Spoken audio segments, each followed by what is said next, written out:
Let's go. Welcome to the first episode ever of Woodward Tigers. I'm here with the legend, King of the Night, Matt Broder, former Michigan Wolverine, Southpaw. I'm so great. I'm so happy to be on the desk with you right now. I am thrilled right now to do this with you, but with the talent that's on this desk normally, in this building normally, to call me a legend, I don't know if I can accept that. Like in my eyes, you're a legend. It's like Justin Verlander calling Tarik Skubal the ace, ride the horse. Like I don't know if I can accept that yet. I got more to prove, baby. We're gonna have to dive into that one, which we will. Verlander, words on Skubal. Crazy that we have one of, or the GOAT of Tigers pitchers talking about the future GOAT. It's a conversation I am so excited to have. The fact that we can have the conversation, comparing the two, Verlander talking about Skubal talking about Verlander as a former pitcher, nothing is more exciting than that to me. I'm excited to pick your brain on that one. And we do have a little bit of sad news coming out for our superstar rookie, Jackson Jobe. We're going to dive into the news breaking about Jackson. But we also have great news as one of our pitchers has returned to form, that being Jack Flaherty. We're going to dive into so much. But first, before we do, we have the best team in baseball, Broder. Did you know? I did. Did you expect? No, I'm still pinching myself. Like, it's I don't know. I don't want to speak for everybody, but I feel like I was a lot like the masses going into this year. I thought they were going to be good. Yeah. I thought they were going to improve from last year. I didn't think they were going to do this. It's great baseball. It's fun to watch. I love it. For best team in baseball? Best team in baseball still right now at 37-20, entering this weekend with the Royals fired up to see what we do. Royals are hard to beat at home, 18-11. But yeah, me neither. Nobody expected the Detroit Tigers to be the best team in baseball. They are owning the American League right now. It's behind Tarik Skubal. It's behind the timely hitting of this group, which I know we will dive into in the future about all of these great hitters.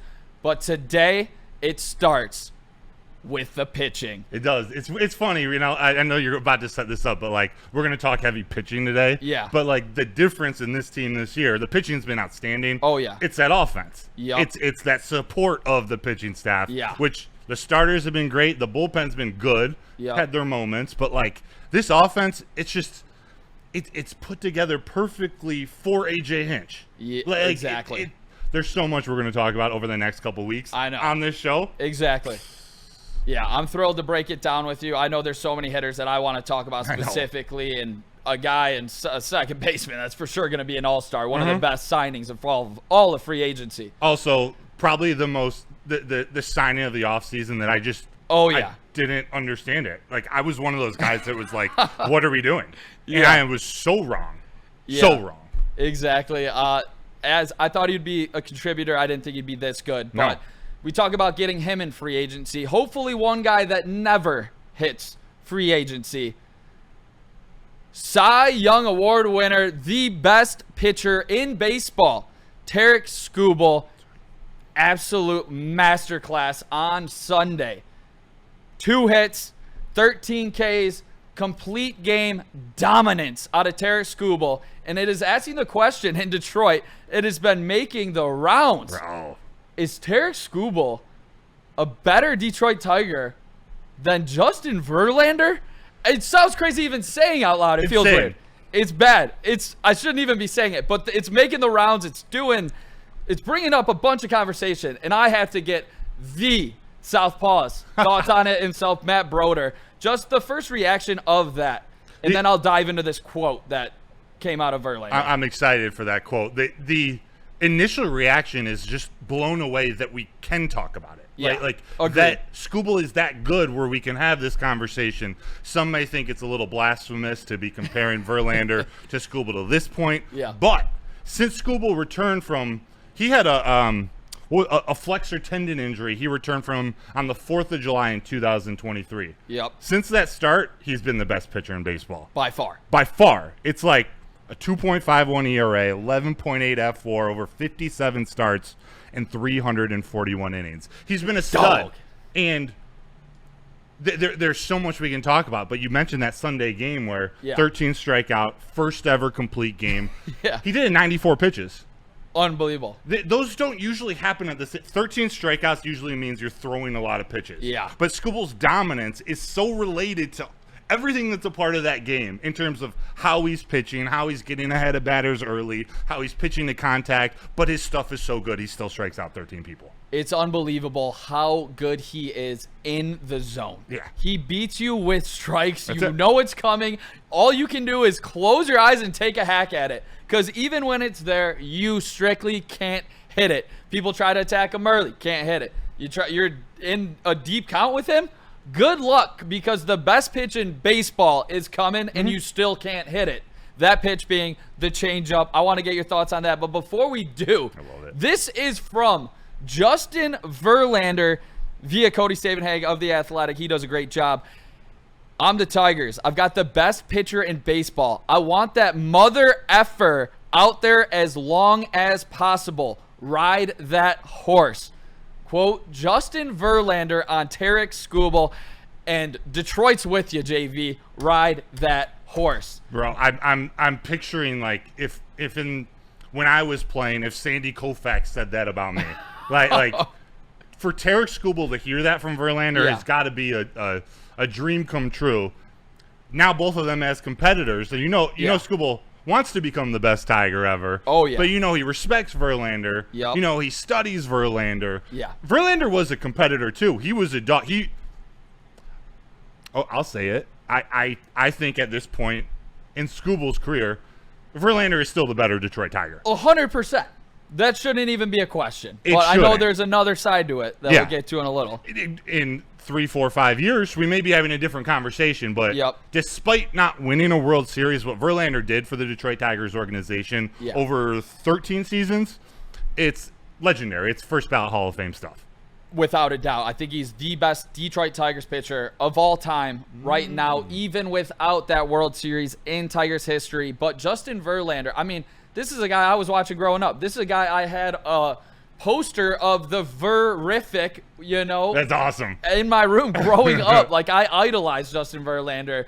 Justin Verlander meant everything to the city of Detroit, and I agree with you that he is the better Detroit Tiger, and it's not even close. So when people are saying that, I feel like it's partially maybe 13-year-olds on Twitter that are just realizing Skubal's greatness. And it's recency bias, because Skubal's that good. He's that good. He is that good. That's the thing. You wouldn't be able to have these conversations if you didn't have the best pitcher for now since the 4th of July of 2023. And now you're doing this for the best team in baseball.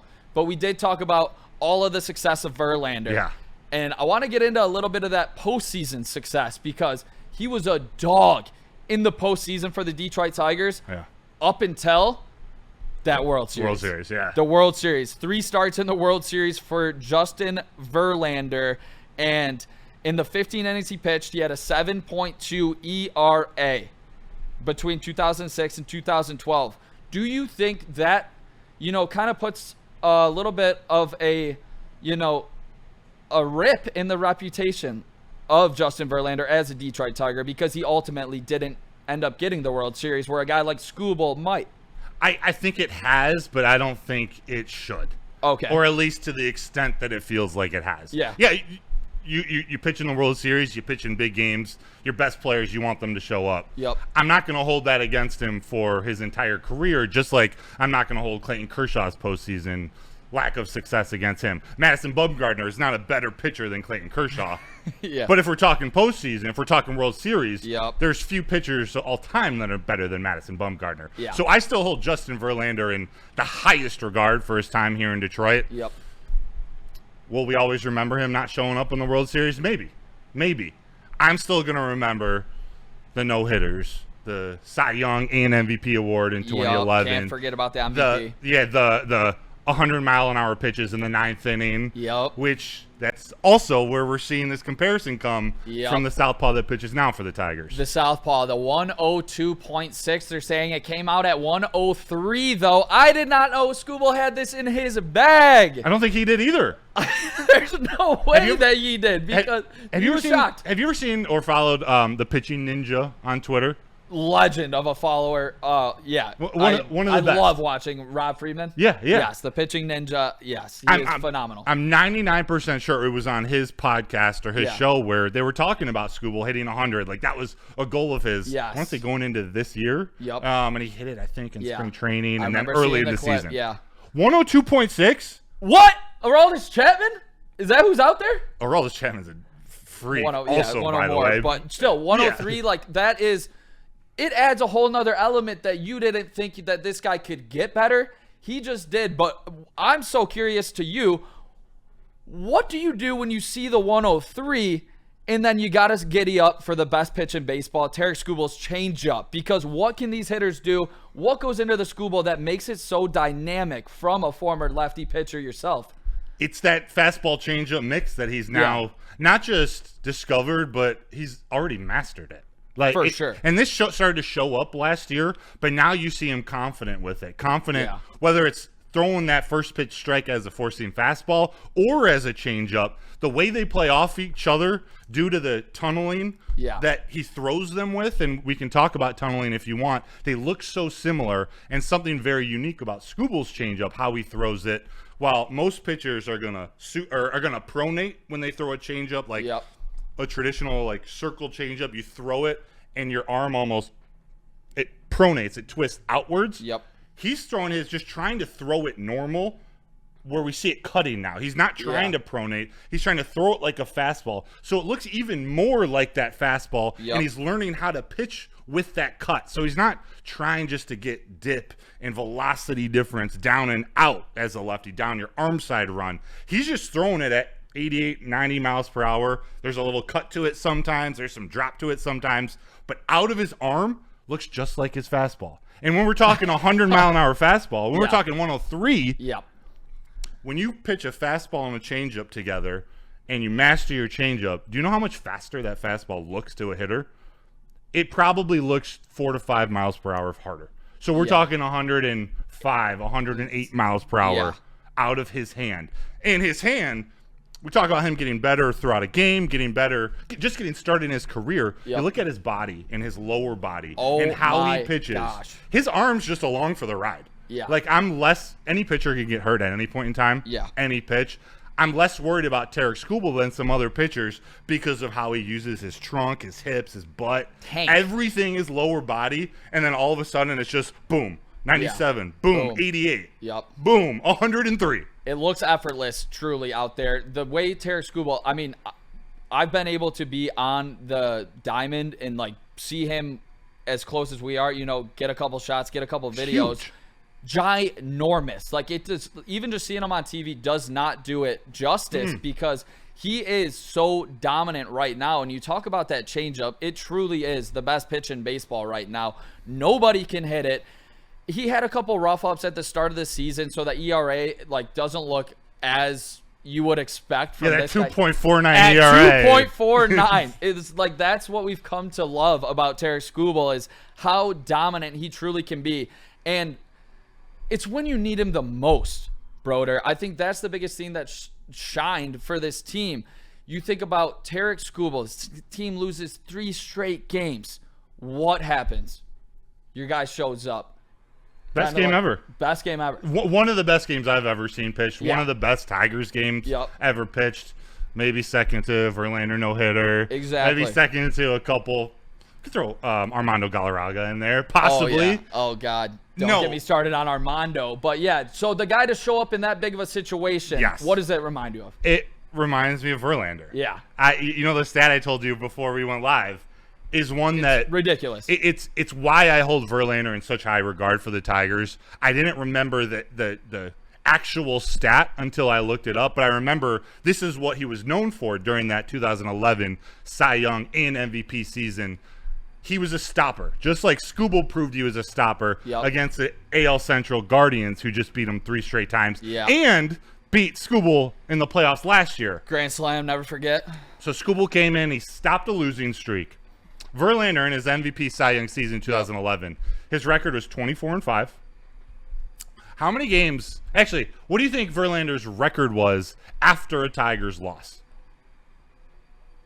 All right, I'll tell you. At a 90% clip. 16-3. Dog. 16 wins out of his 34 starts. 16 wins out of his 24 wins came after a losing streak, came after a loss. That's crazy. That's what you need your horse to do. That's what you need your ace to do. Exactly. That's what he was for the Tigers last year as really their only starting pitcher. Yeah, after they moved Flaherty.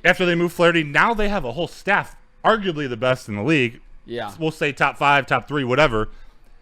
Him being that stopper is even more important. It takes the pressure off all those other guys. We're going to talk about injuries or underperformance, overperformance. Yeah. When you have that horse at the top, we'll use Justin Verlander's words. That horse at the top. That horse. It takes all the pressure off. 100%. And the hitters too. They know when he's pitching, you got to get 1 or 2 runs and you win. Yep. Also, how about this? All the runs that Skubal has given up this year are earned runs. Weird thing to say, right? But you know what that tells me? That tells me that his defense is playing well behind him. Dialed in. You know why defenses play good or games in which they play the best usually when they know that their pitcher is going to live in the strike zone. Yep. They know they're going to pitch to contact. They know the ball's coming to them. So when you're ready for that, when you just need to get 1 or 2 hits, when you just got to make the easy everyday play, that again takes more pressure off. It also means you're more into the game. So I just love that your ace is not only a power pitcher, but one that attacks the strike zone. He reminds me of a lefty Roger Clemens. I like it. I like the just comparison. A bulldog. Yeah, bulldog.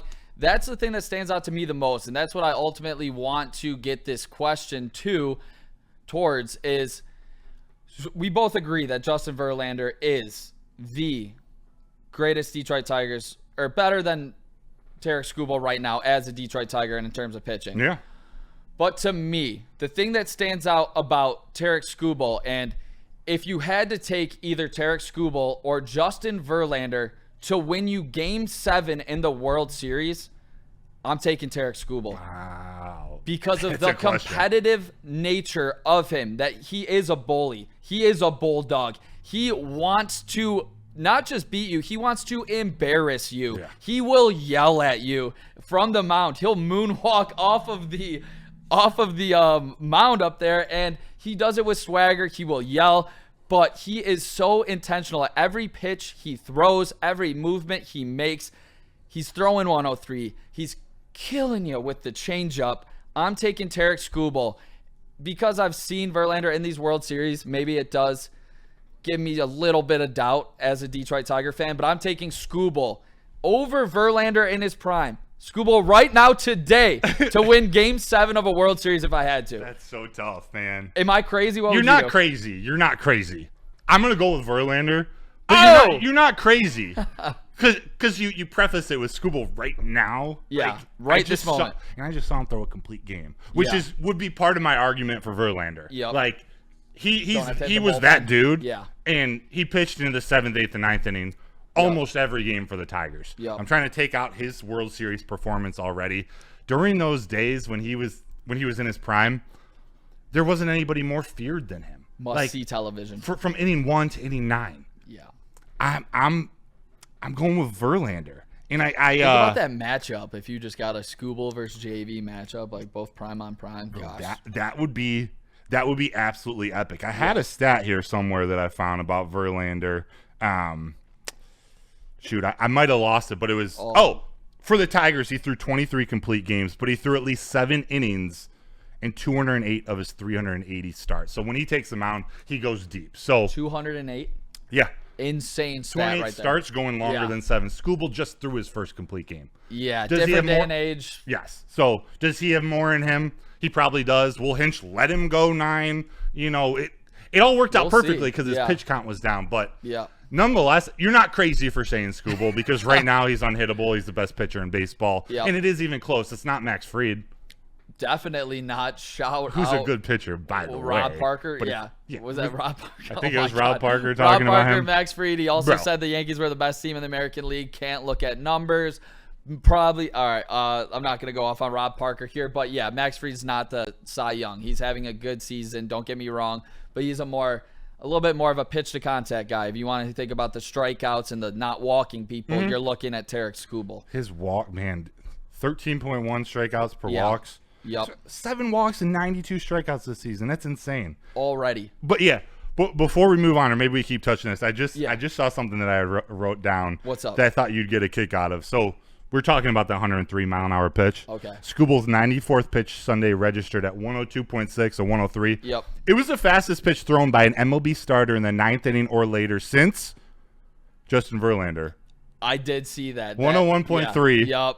That is crazy. Against the White Sox in 2009. Wild. So now it's like this. It is the comparison. Topic. It's all coming together. It is, and everybody in Detroit. It's great conversations to have because that's how you know that a pitcher is so dominant when you can compare him to a Hall of Famer and one of the best pitchers of his generation, maybe the best, right there with Kershaw. I mean, you think about it and just the longevity of Verlander, and for him to go back and say this about Skubal, I think it makes all of the Detroit Tiger fans happy. Yeah. It really does. It gives them the nostalgia. And I want to get your quick thoughts on this. JV was a free agent. We didn't sign him. He signed a similar deal to Alex Cobb, who we brought in. Would you have liked to see them in the same dugout, picking each other's brains, or are you okay with that? Yeah. Him going a different way? I'm not losing sleep over it. Yeah. But as a fan, we're the best team in baseball. Yeah, as a fan, I would have loved to see it. I know. Like 43-year-old Verlander. Yeah. I don't know what would expect out of him on the mound. We can't expect crime, but like just seeing those two together. I know. I wish we could see Verlander in or around his prime with Feder on this pitching staff. Yeah. With Federland and Nieves, the whole staff, but I'm going to mention Feder. Because that was the one thing missing from Detroit.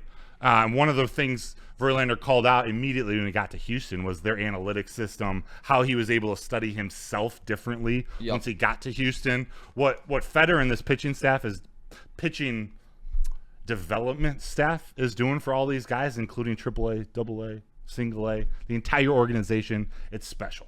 And Skubal's been one of those guys who's bought into it. So one last thing to compare them, they're both homegrown Tigers. I love it. Yeah. Skubal's just a 9th rounder. Yeah, I mean, what a pickup by Avila. Give him a little bit of flowers here. He got lucky with that one. Dude could draft. Yeah. But couldn't develop. Couldn't trade. Or trade. Or anything else that goes into being a general manager. Exactly. So what good is drafting Casey Mize if you can't develop him? Yeah. Look what happens when you got someone actually working on his development. Yeah, I want to just do a whole entire deep dive into Chris Feder one day. That'd be amazing. I know you have prior history with Chris Feder. I don't know if the listeners know this. So just a quick little background check at the University of Michigan. Yeah, he was my senior. So he was a 5th-year senior when I was a freshman. Incredible. And he was like my mentor on the pitching staff. Like, that's unreal. Quiet guy. Yep. Really smart. He was a student of the game back then. Yep. Which is why I could never have predicted him to be this great. But I knew he would be a great coach. Or maybe a manager one day. Hopefully he doesn't ever leave Detroit. But you know what I'm saying? Yeah, $50 million. Yeah. Don't let him leave. Chris Feder's 6'8". And he's long and he's lanky, and I bring that up because for him to be successful in college and his stint in the minor league system, he had to study himself and study pitching mechanics more than most.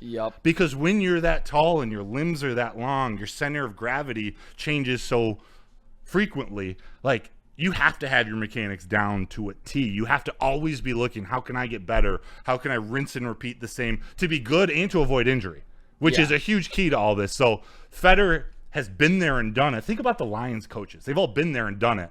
Feder has now done it. And now he's able to share that knowledge to these guys and turn a 9th-round pick into a $400+ million pitcher. Yeah, unbelievable, which he will get that contract. Hopefully it's with the Tigers, and we're not going to do a deep dive into contract talks today, and hopefully he's never missing from this rotation. But a guy that will be missing from this rotation, Jackson Jobe, has been placed on the 15-day IL with a right elbow flexor strain. Tough news for the rookie there.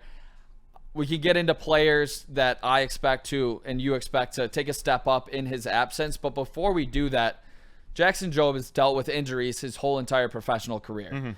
They've been extremely careful with him. They know the kind of arm that Jackson Jobe is. He is a top-of-the-line starter, a guy that you can hopefully ride in the future where you're putting up 180 innings in this day and age. but it doesn't look like it's going to be happening anytime soon with Jackson Jobe, as he does endure another injury in another professional season. Tough news for the rookie. What have been your thoughts about Jackson Jobe before this, and what does this injury ultimately mean for Jackson moving forward? Yeah, I've loved watching him pitch this year because it hasn't been perfect. Yeah. He's been good. He's battled. He's pitched in wins, which I like. Yeah, 9-1. Yeah, 9-1. That's sensational, and that doesn't just speak. That speaks to the entire team, maybe a little more than Jackson Jobe at this point in his career. Yep. But what that does say is he's been able to be in the big leagues, getting big league work, going against big league hitters, figuring this all out. Yep. There were rumors earlier this week that he was going to get sent down to AAA before we knew it was an injury. Oh my gosh. That was speculation. It makes no sense because he's so good. Like he's that type of prospect where AAA, there's nothing for him down there. He can throw 100 by everybody. He doesn't need to work on more revolutions on a sweeper or more cut on his cutter or sinker or whatever. Yeah. He needs to work how to get big league hitters out. Exactly. He needs to learn how to pitch ahead, get ahead in the count. Boom. Throw strikes. That's the biggest thing for Jackson Jobe. And if he does get lit up a little bit, I'm okay with it. He needs to learn from it, brother. You know that more than anybody. You need to be able to pitch in the zone here.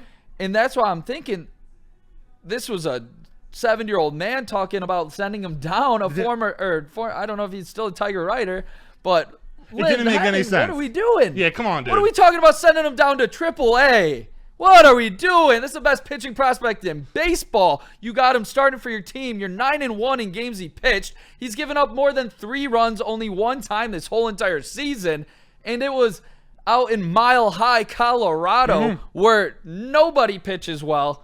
But yeah, it didn't make any sense. And the man who wrote that, a lot of respect for him. He's done great work. This one just it didn't make any sense. There's nothing for him down there. Exactly. It's different. You got a guy last year like Matt Manning or Casey Mize. Like there are things you go down and work on against AAA hitters. Yep. Certain pitches, certain pitch sequences. Jackson Jobe, like we're talking Paul Skeens, Jackson Jobe in terms of young pitchers coming up. There's nothing for him in AAA anymore. Exactly. So that's what told me when his velocity dipped. People were talking about 1.5 miles per hour. And even later on in the game, it was a little more.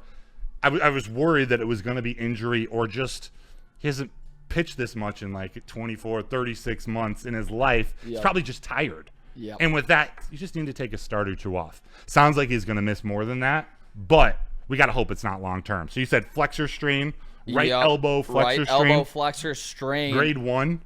Grade 1. It does look like another player in the major leagues has dealt with this injury. I saw Petzel tweet out about Logan Gilbert has dealt with this of the Mariners. You said he came back after throwing maybe around 45 pitches? Yeah. Shout out Evan Petzel, by the way. Great at what he does. We have great beat writers here in Detroit. Oh, my gosh, phenomenal. Evan Petzel for the Detroit Free Press is a stud. Has a lot of respect around that organization. I'm sure you've seen being around there. Yeah, definitely big-time guy. Logan Gilbert, grade 1, right elbow flexor strain back April 26th. Wow. Same exact thing.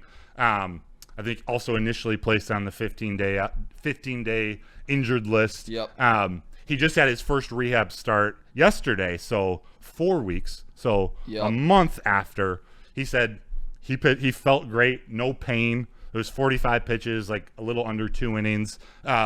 So with this elbow injury, it's not a death sentence. It's not the worst thing in the world. It's also not the best thing in the world because your right elbow flexor strain is I'm showing you my left, but it's the inside of your elbow, which, as you know, Tommy John, this is where your UCL, your ulnar collateral ligament, when that ruptures, when that tears, that's Tommy John surgery. So you got to be ultra cautious with that. I was going to say, you just said the words that you never want to hear for a young pitcher. Fortunately for Tommy John's not a death sentence now either, but that means 18 months without him. 18 months. Hopefully he comes back like Logan Gilbert. No problems at all. Rest. Exactly. Stem, ice. They're going to take care of Jackson Jobe. They're not going to force him back. This pitching staff is capable. Obviously, we just talked about Chris Fetter. He turns water into wine. Whatever you want to say there. He sure does. But speaking of one of those guys that could possibly step up for Jackson Jobe, I want to talk about a guy that you haven't seen in a Detroit Tigers uniform since 2023. And his name is Sawyer Gipson-Long, who you guys may have forgotten about. In 2023, he had a 2.7 ERA before getting hurt with the Tigers, and that's why you haven't seen him, because he's dealt with injury. In 20 innings pitched, and he just recently completed a great rehab stint in AAA Toledo after pitching in High A and Single A, and he's currently compiled a 2.2 ERA in the minor leagues this season. 27 years old. I expect Sawyer Gipson-Long to get the call up within the next 10 days for this team if Reese Olson doesn't come back within the next turn. Yeah, and we might see Sawyer Gipson-Long up regardless. He's pitching well. He was one of the guys they pegged as a competitor or someone competing for that 5th starter spot, but Olson and Mize have pitched too good. Yeah. So the fact that we can talk about Job going down, Mize being out, Olson being out, and like not be insanely worried. Yeah. This is where, all right, Scott Harris, you get some flowers because there's depth. I know. Cobb's getting healthy. Sawyer Gipson-Long. There's a whole slew of names, but I do expect it to be Sawyer Gipson-Long. You predicted maybe in the next 10 days. I'll hop on that bandwagon with you. Yeah, we used to have some battles over on Woodward Nights when we were able to talk baseball because we were like, just wait, be patient, trust in this organization.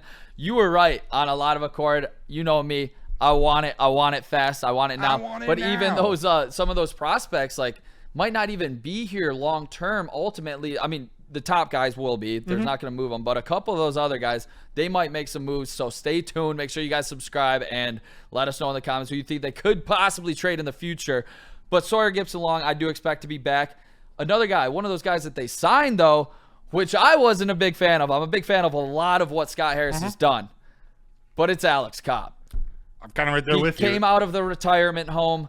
He is walking his little walker down to Comerica, down Woodward. He was talking about retiring before we signed him. Yeah. Alex Cobb, supposed to be back here shortly as well. Do you have high expectations because of what Scott Harris has done in free agency this season for Alex Cobb? Because they must have seen something in this old pitcher who was about to retire. Yeah, I think when he's pitched, when he's been on the field, he's pitched pretty well. Yeah. And to me, I think it's the veteran now on that staff. Yeah. Which it made less sense when Kenta Maeda was on the roster and whatnot. But Alex Cobb has experience. Did he pitch in the World Series or 2 years? Maybe he just pitched in the playoffs for the Giants. I think it was the World Series. Nonetheless, he's been around the bigs. He's been there before. Yep. He's a guy you can count on. Maybe he's not going to give you complete game, 1 run, 0 run, 3 hits or less, but he could be like your number 4 or 5 starter when needed and go out there and give you, like, if he can give you 6 complete innings, only give up 3 or 4 runs, that's really all you need out of your 5th, especially with this offense hitting. So you're not expecting him to be Alex Cobb as in his prime or you're not expecting a star out of him. You're just expecting him to come in and be a veteran who's done this before and come in and do his work. Come in and throw strikes and let the rest of the team go out and win a ball game. Yeah, I'm with you. I like the angle that you're taking on it. I just don't know. It's almost like bring a little football spin to it. It's almost like a Marcus Davenport situation in my eyes. It's a guy that he's good when he pitches, but he just doesn't pitch a lot. He pitched 16.1 innings last year. He got a run in the playoffs for the Guardians where he had a 7.94 ERA. 11 years prior with the Tampa Bay Rays as a young 25-year-old, he had a 1.54. That was his playoff experience, 1.54 ERA. So if we get there, it's just I have to believe in this organization that they saw something specifically in Alex Cobb where they think he can work with Chris Fetter. That's what my eye goes to every time. That's what I believe with this pitching staff. They believe Chris Fetter can get something out of him. Yes. And if they believe that, and if he can stay healthy, I mean, I guess I'm here for it. And I mean, I didn't want to see him get innings over Jackson Jobe, but now that Jackson Jobe is officially injured, I'm okay with it. And if he can be productive for this team, it does go a long way for a guy to eat innings as much 5-6, like you said, but help out the back of this bullpen to stay fresh. Yes. Because when they're fresh, they are dominant. Yeah. You have him start a game instead of a bullpen day. Just having him there at the back end. Like you said, I think working with Feder and this pitching staff, with him being so old, it's less about like uncovering this new pitch sequence that, he hasn't figured out in his, 30-year career in the bigs. It's finding the one or two things that Feder and co thinks he does great and getting back to that point. Even elevate that a little bit more. He's a different type of pitcher than most of the other pitchers. He's splitter, sinker. He's a lot of movement. He's not a power pitcher. So it's a good variation when you got Skubal coming from the left at 103. True. You got Flaherty coming from the right, 91 to 96, but this curveball, it's a good variation. I want to say it's probably what they hoped they would get out of Kenta Maeda. Yeah, maybe they're taking their second swing on this one with that kind of pitcher, which I'm cool with. And you said a great word there. It's elevation. Like, to elevate, that's what Chris Feder does. And I don't know if he's done it better for anybody in the major leagues besides an absolute revival of Jack Flaherty. Jack is back, baby. In his last 3 starts, Jack Flaherty has been pretty damn dominant with 18.1 innings, only giving up 5 earned runs and 24 Ks to 5 walks. Totals out to a 2.45 ERA. Looks like Jack Flaherty is finally finding his groove in 2025 with the Detroit Tigers after legitimately being one of the top 10 pitchers in the American League last year when he was a Detroit Tiger. And if any of you guys are, turning your heads at those numbers, it was against Toronto, Cleveland, and San Francisco, 3 quality teams. Yeah, quality offenses too. Jack Flaherty, what have you seen his last 3 outings that make you believe that we're in for the long haul of good Jack and not resorting back to bad Jack? Yeah, he's starting to trust his fastball earlier in the count more. He's getting ahead, which wasn't the case in the first inning against the Giants. I think he threw like 24 pitches or whatever. But then he figured it out, and he was like 50 through 6 or something. Almost gave up the long ball to left. Riley Green at the fence making the catch. That's right. I was in the press box, saw it go. I'm like, no, Jack, no, Jack, no. Wind's blowing in from that side of the field. Thank you, Mother. Doesn't show up on the stat sheet. No home run for Jack Flaherty given up against the San Francisco Giants. Yeah, I don't remember. Yeah, I'm pretty sure it's an out. Yeah, it was. I don't even know how hard it was hit. Exactly. Yeah, it could have hit. It is that. It's first off, solo home runs never beat you. Actually, I think there was a runner on base possibly. Yeah, it would have been a 2-run, I think. Nonetheless, his confidence is coming back. Yep. Like, I don't know exactly what they did in LA mechanically. Yup.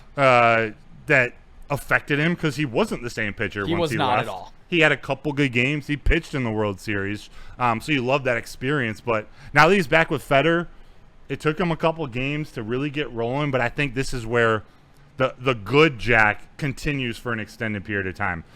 He's still a wild card, and that's how he's been his whole career. We're going to have a stinker of a game here and there because he's not throwing 97, 98. It's 92, 93, 95, 96. Yeah, we need to see that 95 a little bit more. We do. But with this confidence and with getting ahead early, getting easy outs early in the count, I see his confidence just continuing to grow and him continuing to pitch better. It's funny what Scott Harris and this development, Feder and the pitching staff, Michael Burdar and the hitting staff, noticing things from players in previous years before they started to struggle.